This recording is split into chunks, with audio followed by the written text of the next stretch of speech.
Hello aspirants, welcome to MR study circle. ఈరోజు discuss చేయబోయే topic Pythagoras త్రికములు. Competitive ఎగ్జామినేషన్స్కు పైథాగరస్ త్రికములకు సంబంధించిన కాన్సెప్ట్ నుంచి ఏదే విధంగా ఒక క్వశ్చన్ వచ్చే అవకాశం ఉంటుంది. అది రీజనింగ్ సంబంధించిన అయినా రావచ్చు, అదేవిధంగా మెన్సురేషన్ సంబంధించిన దాని నుంచి కూడా వచ్చే అవకాశం ఎక్కువగా ఉంటుంది. అంటే దీని మీద సంబంధించిన ఒక క్వశ్చన్ ఇస్తున్న ఫస్ట్ అందరూ అబ్జర్వ్ చేయండి. క్వశ్చన్ డిస్ప్లే అవుతుంది. Length equal to 5 centimetres, breadth equal to 4 centimetres అయితే కర్ణము ఎంత? ఆప్షన్ ఏ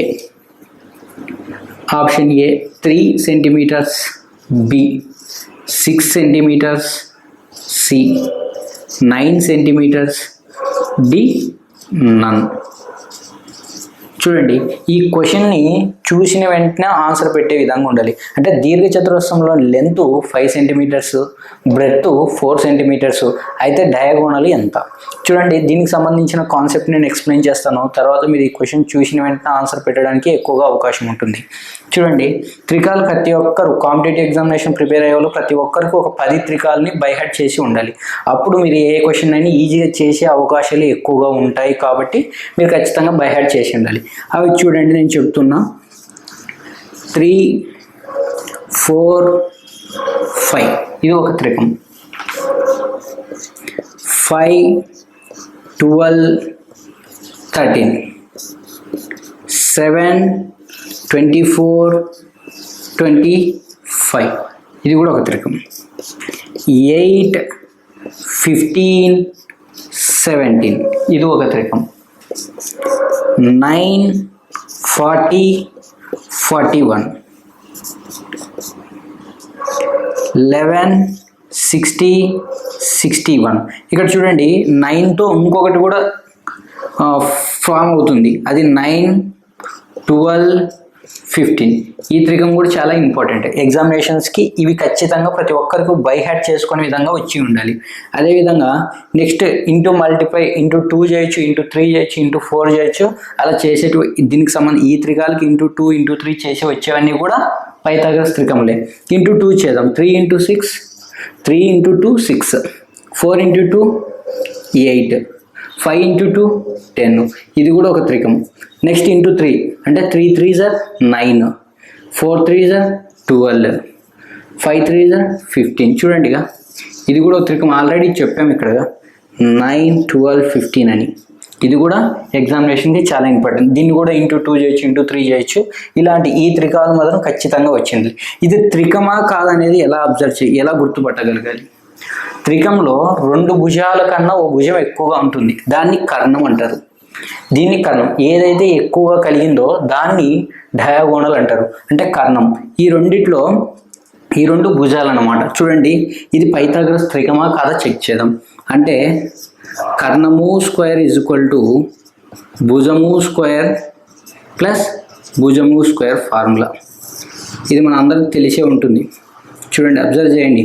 కర్ణము స్క్వేర్ అంటే 5 స్క్వేర్, 5 స్క్వేర్ అంటే 25. నెక్స్ట్ భుజము స్క్వేర్ అంటే 4, 4 స్క్వేర్ 16 ప్లస్ 9 అంటే 3 స్క్వేర్, 3 స్క్వేర్ అంటే 9 అంటే 25 ఈక్వల్ టు 25. చూడండి, సేమ్ అంటే కర్ణము ఈజ్ ఈక్వల్ టు 2 భుజాల వర్గాల మొత్తము ఈక్వల్ టు కర్ణము యొక్క వర్గంకి సమానమైతే దాన్ని ఒక పైథాగరస్ త్రికంగా గుర్తించగలుగుతాం.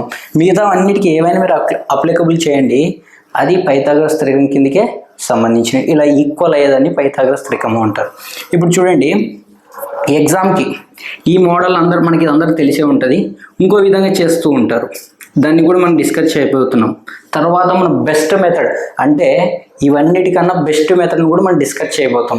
ఇవన్నిటిని కూడా ఒకసారి అబ్జర్వ్ చేయండి. నెక్స్ట్ ఇచ్చిన 2 భుజాలు ఉన్నాయా, ఈ 2 భుజాలలో చిన్న భుజం తీసుకొని, ఇది చిన్న భుజం, ఈ భుజంని బాగా అబ్జర్వ్ చేయండి. ఈ భుజం సరి సంఖ్య, బేసి సంఖ్య. ఇది బేసి సంఖ్య కాబట్టి దీన్ని వర్గం చేసి, అంటే 3 స్క్వేర్ ఎంత 9 డివైడెడ్ బై 2. చూడండి, అబ్జర్వ్ చేయండి. నెక్స్ట్ ఇంకొకటి చూడండి. ఇప్పుడు బేసి సంఖ్య తీసుకున్నాం, ఇప్పుడు సరి సంఖ్యకు సంబంధించింది తీసుకున్నాం. అంటే ఇది సరి, అంటే సరి దీని యొక్క వర్గం ఎంత 64 అంటే డివైడెడ్ బై 4తో చేయాలి. సరికి సంబంధించింది 4తో చేయాలి, బేస్ వాల్యూ సంబంధించింది బై 2తో చేయాలి డెఫినెట్గా. దీన్ని 9 డివైడెడ్ బై 2తో చేస్తే 4.5 వస్తుంది. దీన్ని చూడండి 4 1 = 4, రిమైండర్ 2, 4 6 = 24 అంటే 16 వచ్చింది. చూడండి ఇక్కడ 4.5 వచ్చింది అంటే 4.5 కన్నా ముందు ఉన్న వాల్యూ 4.5 తర్వాత వచ్చే వాల్యూని తీసుకోవాలి. ఇక్కడ 4.16 వాల్యూ 16 కన్నా ముందు వచ్చిన వాల్యూ 16 తర్వాత వచ్చే వాల్యూని తీసుకోవాలి. వాడు ఇచ్చిన క్వశ్చన్ ఏంటి 3, 4.5 కన్నా ముందు వచ్చే వాల్యూ ఎంత 4, 4.5 తర్వాత వచ్చే వాల్యూ ఎంత 5. చూడి 3 4 5 ఈ మెథడ్ కూడా చెప్పేవాళ్ళు ఉంటారు, ఇది చేసే కాన్సెప్ట్ వైజ్ ఇది చేసే వాళ్ళు ఉంటారు. చూడండి ఇది సరే కూడా ఎలా అవుతుంది. ఇంకా మనకి ఇచ్చింది ఏంటి 8, 16 కన్నా ముందు వచ్చే వాల్యూ 15, 16 తర్వాత వచ్చే వాల్యూ 17. చూడండి 8 15 17 అది కూడా త్రికమే, ఆల్రెడీ మనం డిస్కస్ చేసాం. ఇది కూడా ఒక త్రికమే. ఇలా కూడా ఫాలో అవుతూ చేస్తుంటారు. కానీ ఎగ్జామ్ హాల్లో దీనికన్నా మనం బెస్ట్ మెథడ్ని చెప్తున్నాం. ఎగ్జామ్ హాల్లో చేసే విధంగా అంటే లెంత్ని కనుక్కోవచ్చు, బ్రెడ్త్ని కనుక్కోవచ్చు, కన్నంను కూడా కనుక్కోవడానికి అదొక బెస్ట్ మెథడ్ లాగా డైరెక్ట్ ఫైనల్ స్టెప్ వేస్తాం. కాన్సెప్ట్ని తీసుకొని డైరెక్ట్ ఫైనల్ స్టెప్ వేసేదాన్నే షార్ట్కట్గా మనం కన్సిడర్ చేస్తూ ఉంటాం. ఇప్పుడు చూడండి దాన్ని ఎలా చేయగలుగుతామో ఒకసారి చూడండి. ఇప్పుడు మనకి ఈ క్వశ్చన్కి సంబంధించిన ఆన్సర్ను కూడా మీరు ఇప్పుడు నేను చెప్పే కాన్సెప్ట్ నుంచి ఈ కాన్సెప్ట్ను కూడా ఉపయోగించి దీన్ని చేయొచ్చు. కానీ ఇప్పుడు మనం చెప్పే కాన్సెప్ట్ నుంచి ఇంకా ఖచ్చితంగా వచ్చే అవకాశం ఉంటుంది ఆన్సర్. ఇప్పుడు చూడండి ఇప్పుడు మనం ఏం చెప్తున్నాము ఒక కాన్సెప్ట్ చూడండి. దీర్ఘచతురస్రంకి సంబంధించింది ఏది వచ్చినా కూడా చూడండి ఫస్ట్ మనకేంటి వెడల్పు అంటే బ్రెడ్త్, లెంత్ పొడవు, తర్వాత డయాగోనల్, ఈ 3 వాల్యూస్ దీర్ఘచతురస్రంకి సంబంధించింది. ఎప్పుడైనా క్వశ్చన్ వచ్చిందంటే ఫస్ట్ ఈ పట్టిక ఇవ్వాలి. చూడండి బ్రెడ్త్ ఇచ్చాడా లేదా చూడాలి. ఇక్కడ ఇచ్చిన క్వశ్చన్లో బ్రెడ్త్ ఎంత ఇచ్చాడు 4 సెంటీమీటర్స్ ఇచ్చారు. అబ్జర్వ్ చేస్తున్నారు అందరూ, నాతో పాటు వచ్చేయాలి. ఇప్పుడు చూడండి ఎల్ అంటే 5 సెంటీమీటర్స్ ఇచ్చారు అంటే చూడండి 5 సెంటీమీటర్స్. నెక్స్ట్ ఏమన్నారు డయాగోనల్ని కనుగొనమన్నారు. యాక్చువల్గా డయాగోనల్ని కనుగొనమన్నారు. చూడండి మనకేంటంటే బ్రెడ్త్ అంటే మైనస్గా కన్సిడర్ చేయాలి, లెంత్ అంటే మైనస్గా కన్సిడర్ చేయాలి, డయాగోనల్ అంటే ప్లస్గా కన్సిడర్ చేయాలి. ఇది మస్ట్ అండ్ షుడ్గా ప్రతి ఒక్కరు కన్సిడర్ చేయాల్సింది. చూడండి దీన్ని మనం ఎలా చేయగలుగుతున్నాం. అదే డయాగోనల్ని కనుగొనాలంటే మనం యాక్చువల్గా ఆ ప్రాసెస్లోకి వెళ్తే ఎక్కువ టైం పడుతుంది. మనం చేసే ప్రాసెస్ ఒకసారి చూడండి. √, ఇప్పుడు ఇచ్చింది ఏంటి డయాగోనల్ అంటే డీకి సంబంధించింది కనుగొన్నాడు. డి అంటే ఏంటి ప్లస్ అని చెప్పాను, ఇంకా ప్లస్ పెట్టాలి. ఈ రెండిట్లో పెద్ద టర్మ్ ఏది ఇది. దీని యొక్క స్క్వేర్ అంటే 5 యొక్క స్క్వేర్ 25, నెక్స్ట్ 4 యొక్క స్క్వేర్ అంటే 16. చూడండి 25 + 16 ఎంత చూడండి. అందరు నాతో పాటు అబ్జర్వ్ చేస్తూ ఉండాలి క్లియర్గా. 25 + 5 30, 30 + 1 31, ఇంకొక 10 41, √41. మనోళ్ళు మా ఎగ్జామ్ హాల్లో ఇలా చేస్తుంటారు 25 16 5 5 10 11 41. టైం వేస్ట్ చేయకూడదు.